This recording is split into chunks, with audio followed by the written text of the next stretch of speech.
Hello everyone, this is Amy. If you look up the word you in the Korean dictionary, you'll find no. But drop that casually with a stranger or a senior in Seoul and things get awkward fast.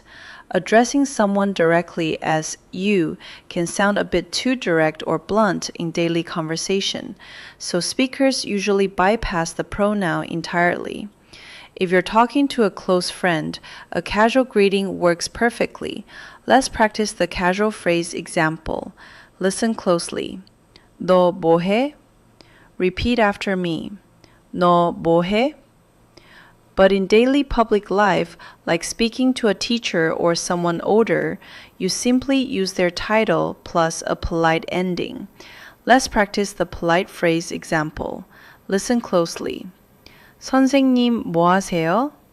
Repeat after me. 선생님 뭐 하세요? Think of it as a friendly way to recognize the person standing in front of you. Dropping the direct pronoun isn't about rigid formality.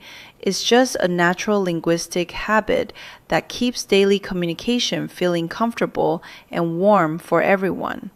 Subscribe to Bisset Study Abroad to unlock the next social code. Stay smart.